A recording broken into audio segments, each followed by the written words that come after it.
Hello. So, it is time for UBL Season 5, Week 4. Now, you might be wondering where weeks 2 and 3 went.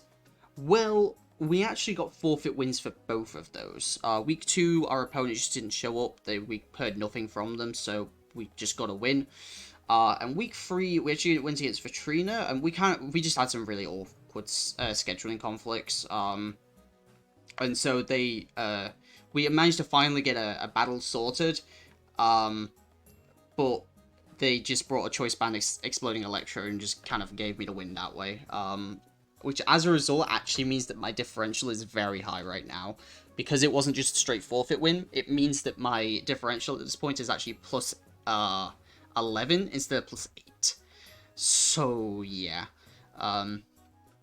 This match is also recorded a lot a lot past, the actual date that I played the match. Because I was trying to get all my, obviously I haven't uploaded in a while, comparatively to, UBL's, the first week of the, UBL Season 5. And that's just because I haven't really had a chance to get everything ready, and I've had PC issues, and, I think I've had a video uploaded explaining some more of that stuff. But yeah, so as a result, I didn't have footage for a few of the matches, and this is one of them. So I didn't have a recording for this at all. The upside of this, however, is that means that I can actually re-record it all on my new PC and not my laptop, so you can actually get a better quality match. It's why some of the matches have been kind of differing in quality, because some of the matches I actually recorded on my laptop and some of them are recorded on the new PC. So, going into this match as well, I think it's important to say that I was nervous for this one, because obviously I had a really close match with Lyric. Lyric obviously has a great team and is a great player. I've always looked up to Lyric. But I was 3-0 and I only actually had one real win. So as a result, I was still quite nervous about this. A lot of other people had more time to adjust to their team and kind of get used to it, whereas I'd had one match. Not only that, we're going against this type of team that I'm really not that comfortable against, which we can see here. We're up against Leonardo and the Mantella Magengars this week, and they have Dragapult, Tapu Lele, Urshifu Rapid Strike, Ferrothorn, Crocodile, Moltres, Megamanectric, Galarian Weezing, and Exploud. This is Hyper Offense, and I just don't like Hyper Offense to just play against, because it means that I've got to play, in a different kind of way, because otherwise I like being able to switch into things and be able to pivot around really, easily, and against Hyper Offense you can't really do that. The top 3 mons, Dragapult, Lele, Urshifu, Rapid Strike, are just super scary. Super not easy to switch into, and especially on Dragapult set, it can just be terrifying. So, they've also been utilizing a really nice pivot core between, not pivot, but a defensive core between Ferrothorn and Moltres, which has been, actually doing really well. Combine that with either defensive Crook or defensive, Weezing, or even just they go Scarf Crook or something, can be quite scary. I don't expect Manectric here, and I don't expect Exploud. I'm more expecting Weezing, but Crook could come instead. I just feel like they may bring it as an extra switch into Lando, for the Weezing that is, so I kind of know what to expect, but that doesn't make this any less scary, because again, I don't like going against Hyper Offense, and I really don't like going against Dragapult. So, as for the team that we're bringing, defensive Zard-X. This is the first time I'm pulling this one out, although this is the second match of the season. I built teams for all of the matches, but this is the first one where I was really thinking about defensive Zard-X. We want HP and SpDef investment, mostly. A bit in FizzDef, which means we get 2-hit carried by Urshifu Rapid Strike. And the SpDef is mainly so we actually can take, Moltres, Scorching Sands really well. Because this is intended to just come in on Moltres and just sit there and be super annoying. And we actually can, with the attack investment, small attack investment that we kind of have, means we can actually kind of play the one-on-one versus Moltres relatively well. Just we can go for Dragon Claws, not get burned for it, and they can Scorching Sands. It's not going to do that much because of the amount of Spadef investment that we have. Trying to DD with Zard could easily work here, but we've kind of got other ways to break the team. And finding an opportunity to DD against Hyper Offense is a little bit awkward. So, next up, Roach and Wash. This is kind of where more of the offense is coming from, and we are choice specs. We've got enough speed to outspeed No Speed Crook, I believe, is what we were going for. Volt Switch, Hydro Pump, Defog, Trick. I don't actually intend to keep the choice specs for this match. I'm actually more intending to trick them away to the Ferrothorn, because if you look at the team, they don't have a really... If out of the mons I'm expecting, they don't have anything for Road and Wash other than Ferrothorn, and if I trick a specs to it, then it's a lot less scary. We've also got a bit of a defense investment. I can't remember which one I did. Again, I made this team, you know, at least a month ago, probably longer. I can't remember if I did the defense or the special attack first. Either way, it's at least taking a power whip from Pharaoh, and it's doing really good damage into Moltres, into Crook. Hydro Pump might have been able to just go for Crook, honestly. Definitely Volt Switch KO HP Rapid Strike. Volt Switch I don't know if it's a guaranteed KO on Spadef Moltres, but I believe it's a guaranteed KO on Fizdef, and at least Hydro Pump is going to bop it regardless. Either way, it's going to do really, really good damage. They don't have really many great switch-ins to this, and especially if they don't bring Crook, which I'm not expecting. I'm expecting Wheezing more. We can Volt Switch freely the entire game, and Specs Volt switches are going to hurt. But the defog is on there because I don't actually expect to keep the specs around. Next up, Spadef Registeel. This thing takes Lele's hits like it's nothing. Even Focus Blasts don't do that much. Stealth Rock, Toxic, Heavy Slam, Protect. Toxic is there for the Moltres if it wants to come in early game, because getting a Toxic on that thing is going to make it a lot easier to take down. Heavy Slam is really nice. Again, they have a Lele that I want to Heavy Slam. Protect just means that we get our lefties back and keep Registeel a bit safer. And getting up rocks here is going to be quite nice. Next up, Fizdef Florges. Nothing really to say here. This is a great pull answer, honestly. Because even DD pull doesn't really break Florges, and Moonblast does like 80%. So, a little bit of chip, you know, rocks, U-turn, whatever, Volt Switch, it does really, really well here. And we've also got the Aromatherapy. I am expecting Toxic from... You know, like, Ferrothorn statuses, Moltres are going to status, Wheezing is probably going to status. If it comes, then, yeah, like, I want to make sure that I can keep my pieces, you know, not statused. So, AV Offensive Landorus, like, the max attack Landorus here, they don't really have many great switch-ins to Landorus other than the Wheezing, which is why I'm expecting it. Just give me one for a second while I take a drink.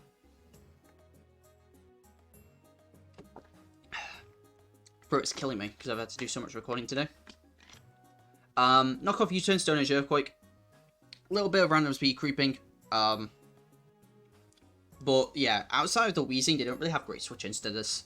Because obviously, if, you know, Moltres wants to come in, then, you know, we can Stone Edge it. And then obviously knock off and U-turn is just really great. And the AV means we can take special hits from Pulse, we can take hits from Wheezing relatively well. We can actually switch it into Wheezing if we need to.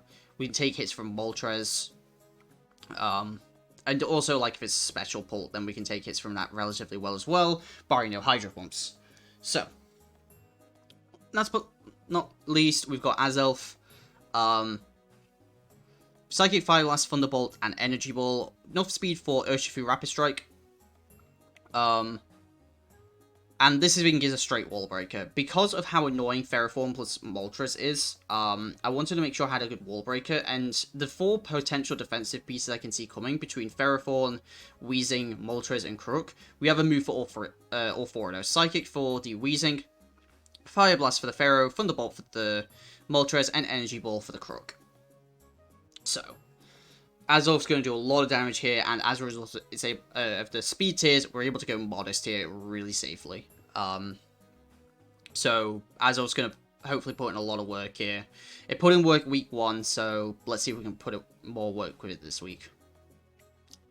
as we get into the match. So, we see the team here. No Crook, it's the Weezing over instead. Otherwise, it's everything we expected. Pult, Urshifu, Pharaoh, Lele, Moltres, and Weezing. Here, I'm going to lead Lando. Lando's just a super safe lead. The only thing it doesn't want to go against is the Urshifu. And I don't expect them to lead Urshifu. Because a Rotom Wash is also a super likely lead on my part. So, I just lead Lando here. As they lead Dragapult. Obviously, it's a super safe lead on their end. But we see immediately something interesting. They are not Clear Body, they are Infiltrator. Or potentially Curse Body, but I'm going to assume Infiltrator. That means it's going to be special. Because obviously Clear Body, you don't want to get intimidated. So, I'm thinking, immediate thought is, okay, I'm going to assume Specs until I see otherwise. But as a result of me knowing it is special, I know I can stay in and take a hit if I need to. Even a Specs Hydro Pump, I don't think KOs me. So, I'm just going to, if I can get rid of the pull early, that's really good. They're going to switch, assume Scarf, as I go for a knockoff onto the Ferrothorn, and we do insanely good damage. Let me pause the game, jeez. Back to the last turn. The thing is important to notice that this is Spadef Pharaoh, 1000%.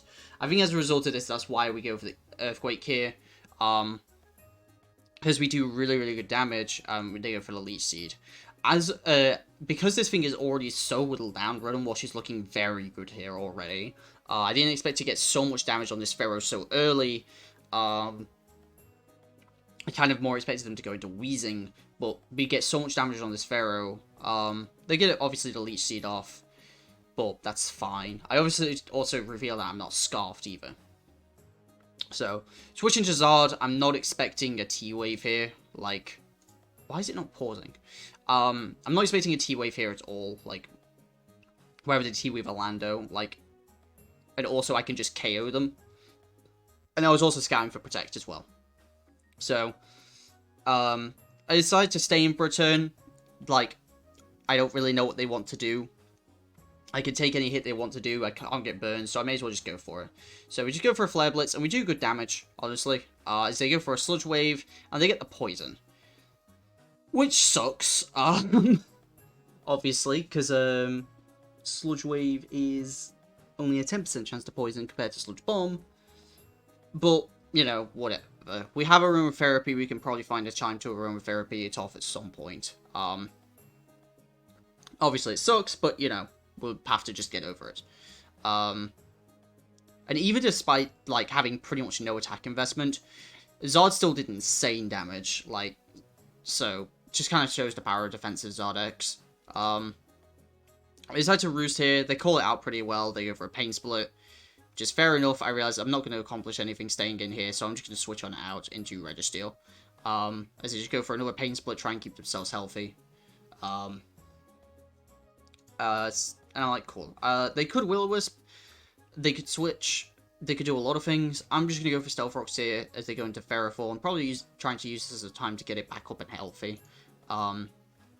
Getting my rocks up here is going to be really nice for chipping certain things down. So we're going to Azelf. I don't expect them to T-Wave. I more so expect Leech Seed than anything.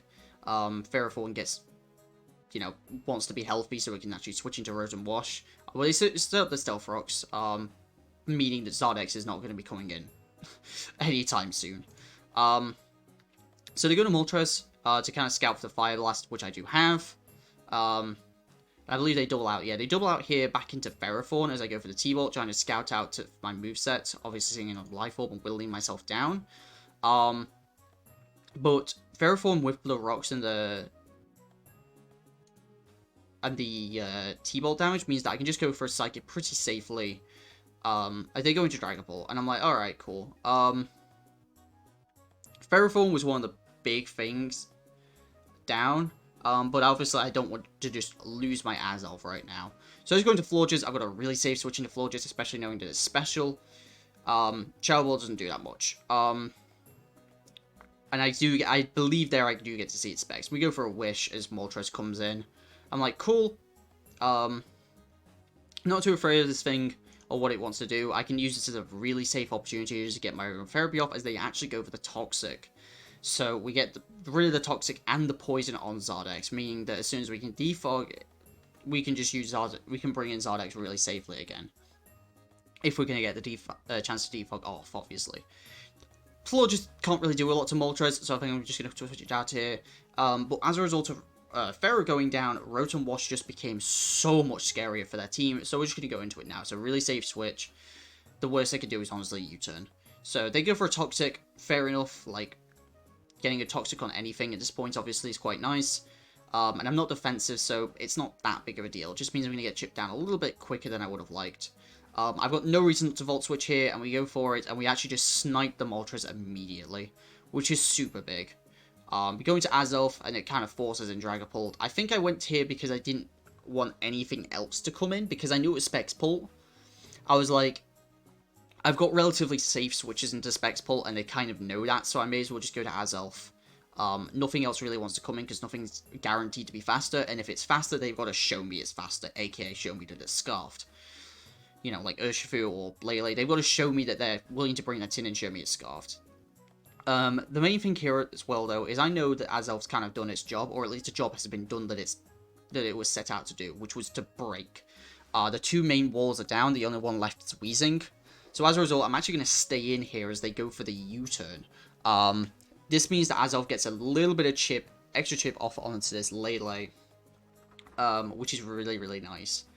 It means I can go into Registeel really safely here, as they go for a Specs Focus Blast, and actually just 44%. That is Choice Specs.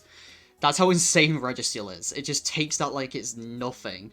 Like, that's Specs Lele, and it's just like, yeah, cool. And we actually get the Heavy Slam off, and I believe that chip was needed. I don't know if the Rocks chip was enough, so getting that chip on there was super, super nice. Azelf actually doing one more last useful thing before it went down, so really nice to Azelf for actually putting a good amount of work this game. Helped break down some of the walls and really kind of force their hand.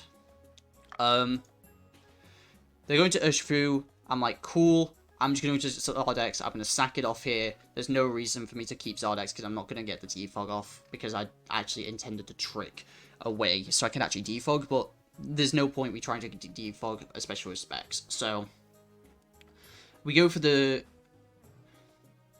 We just die. I kind of expected to die. But the interesting thing is, because of Surging Strikes, we actually get a nice bit of information. Obviously, I would die normally anyway. Like, that's fine. But we see that the first hit did 25%. That actually means that they're banded. As a result of this, we're able to go into Rotom Wash really safely, because they're not killing me, and I'm killing them. So, yeah, Rotom just is super safe. Seeing that damage was like, okay, yeah, that's really nice to know.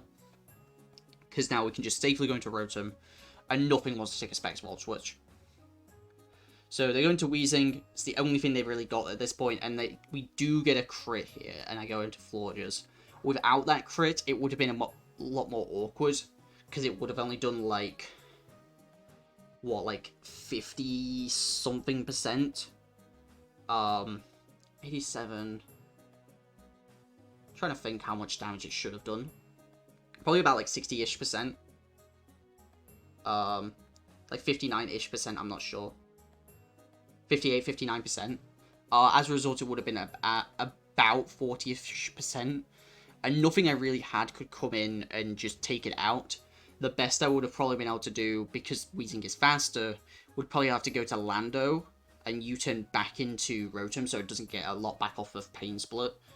Instead, I'm actually able to safely go into Florges here. And just go for a Moonblast after we get our recovery. And nothing that they have left really wants to come in on Florges. So they go into Urshifu because they're special Dragapult. They want to, try and break me first. It's the best chance they've got. They do get the Surging Strikes off. We take out the Urshifu. I knew that was a guaranteed KO. As they bring in the Dragapult at last. We go for Protect just to scout out what they're going to do, plus get that Lefties gain. It means we've got a better chance of surviving this Shadow Ball. We actually do because of that Protect, and we actually get to take out the Dragapult with Florges for the 4-0 win. I was really happy with that. I think that a lot of my unexpected offense really shined this week, because my Zard wasn't offensive, and my my Rotom and my Lando were a lot more offensive than I think they were expecting or ready for, really. So, and Floor just, you know, kind of put in work. At this point, actually, it was kind of funny because Floor was actually my kill leader at the time. And I was like, how on earth do I have Zard-X and my kill leader is Florges? So, but yeah, it was a great game to Leonardo. Obviously it's been a little while, but hopefully they get to see this. Obviously the crit on Weezing sucks, because it did mean I just kind of got to clean up this game really easily. Otherwise it would have been a bit more of an awkward endgame, but it just meant that it would have probably ended up U-turn from Lando into Rotom, and if they pain split, they don't get enough percent, I don't think, to actually live a Volt Switch. And if they do anything else, then yeah, we can kind of U-turn into what we need to accordingly. So yeah, that is the match. Thank you very much for watching, and hopefully you enjoy the rest of the videos coming up, because a lot of them are live commentary still, don't worry.